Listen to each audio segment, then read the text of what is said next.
Assalamualaikum warahmatullahi wabarakatuh. Kami dari kelompoknya Fajar mau presentasi tentang perlawanan Pattimura dari Maluku. Perlawanan Tuanku Imam Bonjol dari Sumatera Barat perang di Ponegoro.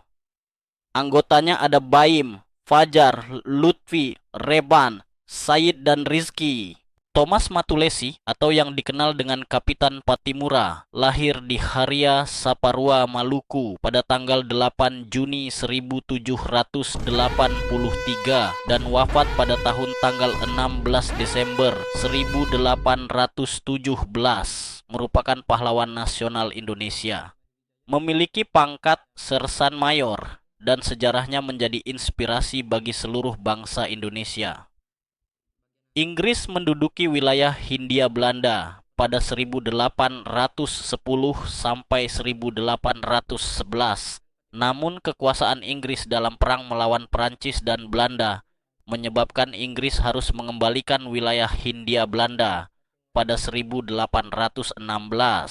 Sebagai surga rempah-rempah memang kerap didatangi para pedagang dari Cina, India, Arab, hingga bangsa Eropa. Hal inilah yang membuat VOC datang ke Maluku, sehingga Belanda pun resmi menguasai Maluku pada tahun 1605, yang membawa kesengsaraan pada rakyat Maluku. Seorang perlawanan rakyat Maluku terhadap Belanda pun resmi meletus di bawah komando Thomas Matulesi atau Kapten Pattimura, sehingga perang ini disebut Perang Pattimura. Perang ini terjadi di berbagai tempat, salah satunya di Saparua. Komando Thomas Matulesi memimpin serangan terhadap benteng Dewa Stairs yang berhasil pasukan Indonesia mengalahkan pasukan Belanda dan berhasil membunuh Presiden Rudolf Vandenberg. Sekian materi perlawanan Pattimura dari Maluku yang akan dilanjutkan dengan materi perjuangan Tuanku Imam Bonjol dari Sumatera Barat. Perang di Ponegoro, yang juga dikenal dengan sebutan Perang Jawa, adalah perang besar dan berlangsung 5 tahun dari 1825 sampai 1830 di Pulau Jawa, Indonesia. Perang ini merupakan sebuah perlawanan rakyat Jawa atas kekuasaan kolonial Belanda.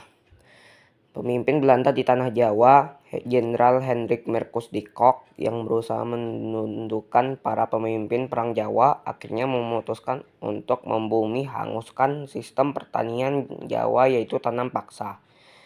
Akibat perang ini, penduduk Jawa yang hidup menderita, diperkirakan 200.000 jiwa meninggal. Militer Belanda juga mengalami kerugian besar, sekitar 15.000 pribumi dan Eropa tewas dalam perang. Meskipun pasukan kolonial berhasil menundukkan Jawa, namun perlawanan di tanah Jawa Selatan masih terus berlanjut, termasuk di Pacitan, Ponorogo, dan Trenggalek. Pasukan Belanda melakukan aksi brutal seperti membunuh, menjara, dan membakar desa. Untuk meredam tuntutan rakyat, Belanda menjanjikan batu lantar dan pendidikan. Akan tetapi janji tersebut tidak ditepati. PA Adipati juga berusaha untuk bersekutu dengan masyarakat Tionghoa. Namun pasukan Jawa menolak untuk bersekutu dengan masyarakat Tionghoa itu.